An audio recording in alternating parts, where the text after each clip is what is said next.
Flying बस। उस गांव का नाम था नाना नगर। उस गांव के चारों ओर समंदर था। उस गांव को बाकी दुनिया से एक पुराना पुल जोड़कर रखता था। नाना नगर में परंधाम नाम का एक व्यक्ति बस चलाकर गुजारा करता था। वो हर रोज उस गांव के लोगों को बस में बिठाकर उस पुल के रास्ते से शहर तक उनको ले जाता था और वापस आता था। एक बार एक कलेक्टर उस गांव में नया ट्रांसफर होकर आया। गांव वालों ने जाकर उस कलेक्टर को प्रणाम किया और फूलों के हार से स्वागत किया। कलेक्टर साहब, हम जानते हैं कि आप बहुत ईमानदार अफसर हैं। हम आपका स्वागत करते हैं। हम उम्मीद करते हैं कि आपके आने से हमारे गांव की सारी समस्याएं दूर हो जाएंगी। जरूर, आपकी कोई भी समस्या हो मैं उसे दूर करूंगा। बताइए, आपकी क्या क्या समस्याएं हैं? सर, आप तो जानते ही हैं कि हमारा गांव चारों ओर पानी से घिरा हुआ है। हमें बाहर जाना हो तो हमें उस पुराने पुल को पार करके ही जाना होता है और कोई रास्ता नहीं है। उस पुल को बनाए हुए भी बहुत साल बीत चुके हैं। पता नहीं कब वो पुल टूट जाए। परंधाम: जी हाँ सर, मैं एक बस ड्राइवर हूँ। जब भी मैं उस पुल को पार करता हूँ तो कलेजा मुंह को आ जाता है। हम कई कलेक्टरों और नेताओं से मिले हैं सर। सब पुल बनाने की बात तो करते हैं पर अब तक किया किसी ने नहीं। अब मेहरबानी करके आप एक नया पुल बनवा दीजिए सर। एंड डोंट वरी, नया पुल बनाने के लिए बहुत पैसे लगेंगे। मैं जरूर इस मामले में उच्च अधिकारियों से बात करूंगा और मैं उनको पत्र लिखता हूं, पर मंजूरी की गारंटी नहीं दे सकता क्योंकि ये मेरे हाथ में नहीं है। देखते हैं कि आप लोगों की किस्मत कैसी है। तब लोगों ने उसे प्रणाम किया। एक बार उस इलाके में एक भयानक तूफान आया। पेड़, खंबे सब उखड़कर दूर जा गिरे।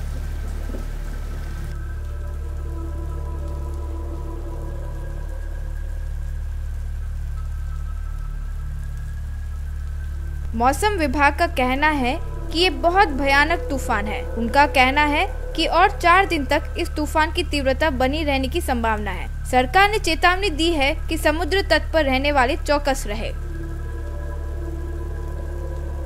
बाद में तूफान की तेजी बढ़ी तो पुल टूट गया। हे भगवान, अरे पुल टूट गया, अब क्या करें समझ में नहीं आता। अरे चिंता ना करो, पुल टूट गया तो क्या हुआ। तूफान कम होने पर नाव में हम उस पार जा सकते हैं ना, हमें तो आदत है। आपका कहना ठीक है, पर ये तूफान जल्दी थमने वाला नहीं है। ऐसा ही रहा तो सारा गांव समंदर में डूब जाएगा। हाँ, यूं हुआ तो हम में से कोई नहीं जिंदा बचेगा। चिंता ना करो, हमें ही कुछ ना कुछ करके इस विपदा से बचकर बाहर निकलना होगा। आप सब मेरे साथ आइए। यूं सबको बस में बिठाकर गांव के बाहर पड़ा एक पुराने हेलीकॉप्टर के पास गया। वहां उसने उन्हें क्या करना है विस्तार से समझाया। सबकी मदद से हेलीकॉप्टर के पंख और उसके पूंछ को बस में फिट किया तो वो फ्लाइंग बस में बदल गया। परंधाम ने जैसे ही बस को स्टार्ट किया तो पंखे घूमने लगे। पहले बच्चे, बूढ़े और औरतों को मैं पड़ोसी गांव में छोड़कर आता हूं, बाद में बाकी सबको मैं ले जाऊंगा। यूं उन सबको लेकर बस हवा में उड़ी। वो बस उड़कर पड़ोसी गांव में उतरी। इस तरह परंधाम ने गांव वालों को सही सलामत पड़ोसी गांव में उतारा।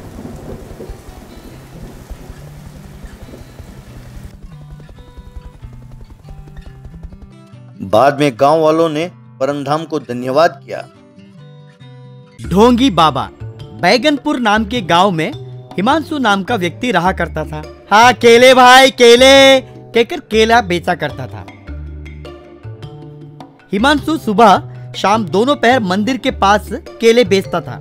एक दिन शाम को केले पूरे बेचने के बाद हिमांशु मन ही मन कितने बार ये केले बेचूं, फिर भी कुछ फायदा नहीं है। दिन रात मेहनत करने के बावजूद बचत कुछ भी नहीं हो रही है।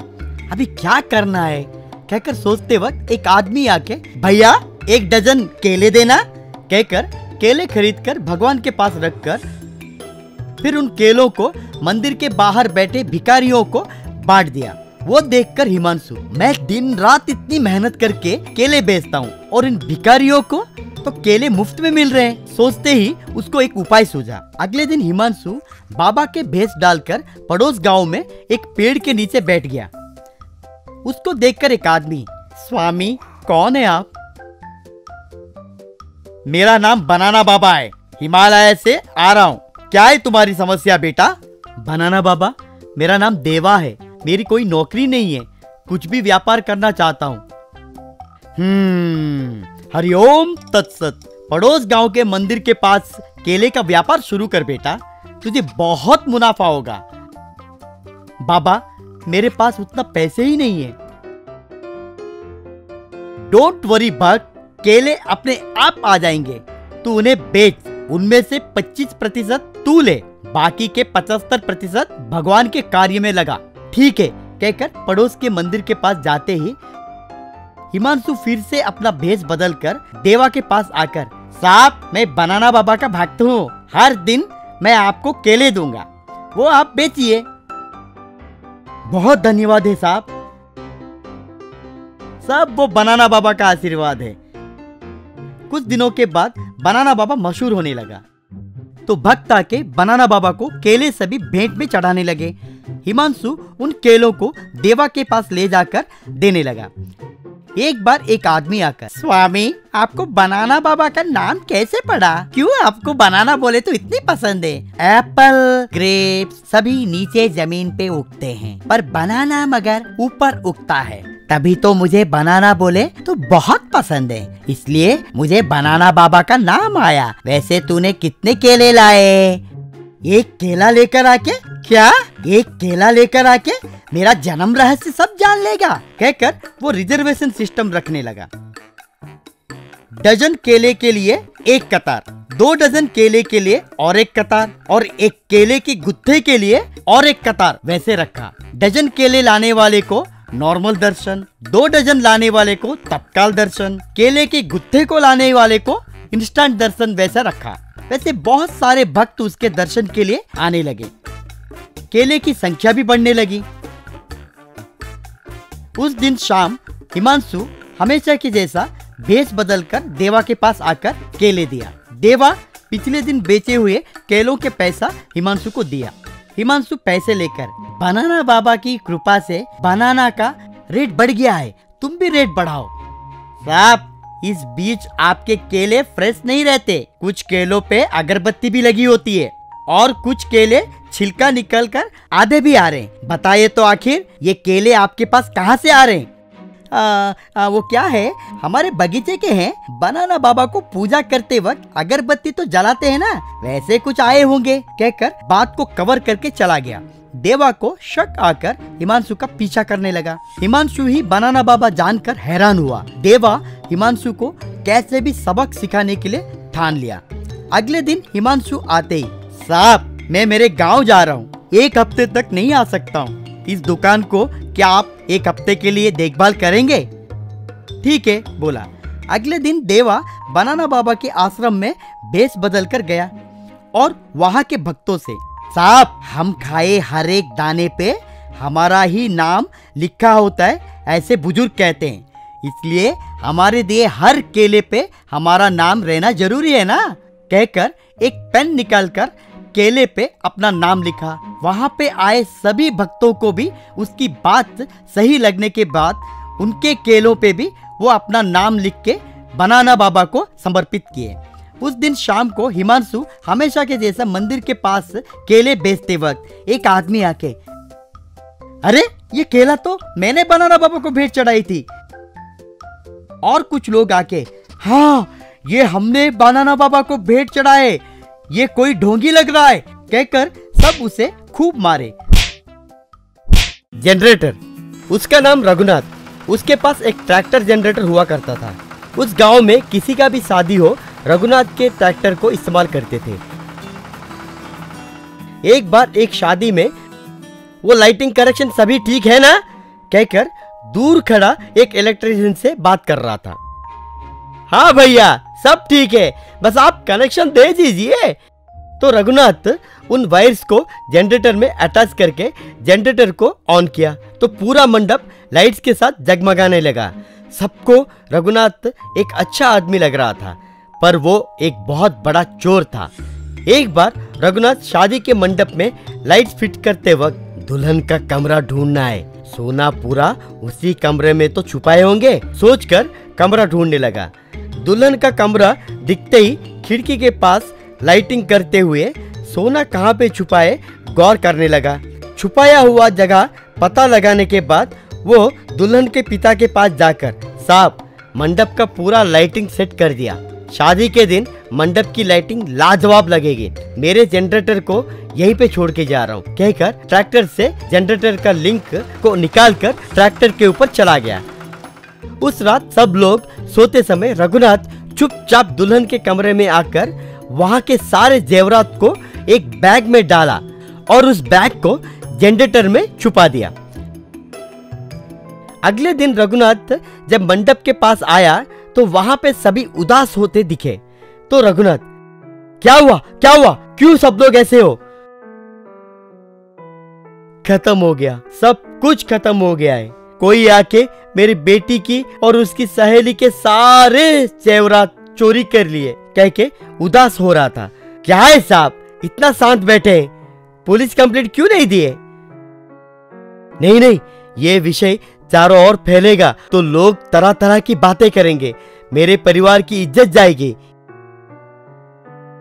आप दिल छोटा मत कीजिए, सबके लिए वो ऊपर वाला है।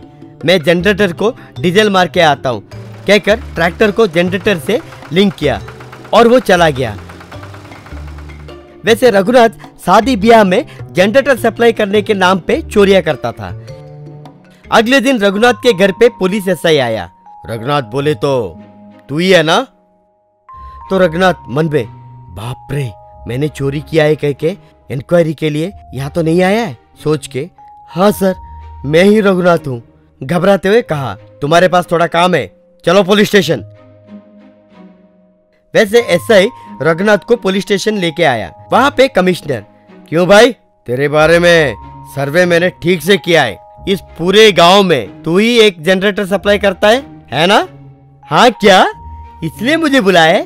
हाँ सर, हमारे गांव में मैं ही नंबर 1 हूँ। अचानक कमिश्नर के पास एक कुत्ता पाउ, पाउ कहते हुए आया। टाइगर, काम डाउन कहकर टाइगर के ऊपर चिल्लाने लगा।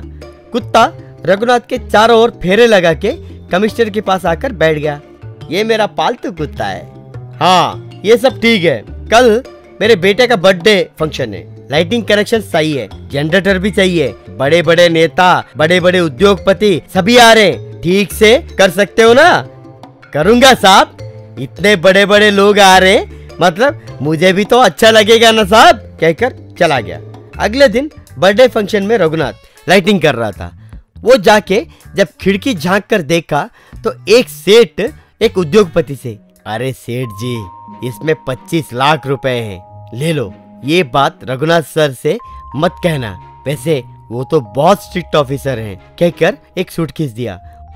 ये लो, तुम्हारे रकम के मुताबिक ये हीरे कहकर सेठ को सूटकेस दिया। वैसे वो दोनों सूटकेस की अदला बदली की। रघुनाथ वो सब देखकर, अरे वाह, एक तीर में 2 निशान कहकर हमेशा की तरह रघुनाथ उस रात वहाँ पे आके वो 2 सूटकेस चुरा के अपने जनरेटर में छुपा दिया। अगले दिन रघुनाथ वहाँ पे आते ही, कम ऑन सर, किसी को छोड़ो मत, वो चोर मुझे मिलेगा, मेरे हाथ से ही मरेगा कहकर जोर जोर से चिल्लाने लगा।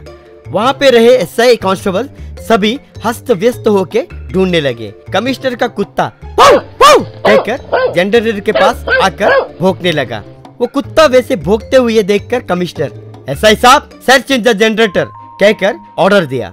रघुनाथ वहाँ पे आकर, सर वो मेरा जनरेटर है सर, यही मेरा जीवन आधार है, उसके साथ क्यों छेड़खानी कर रहे हैं साहब, मत कीजिए ना कहकर कमिश्नर के हाथ पैर जोड़ने लगा। अरे रुकना रे भाई, मैं तेरे जनरेटर को कुछ नहीं करूंगा, सिर्फ सर्चिंग कर रहा हूँ कहकर, एसआई साहब अंदर पूरा सर्च कीजिए। तो एसआई वैसे जनरेटर के अंदर सर्च करते समय उसमें सोना, जेवरात, हीरे, पैसे सब मिले।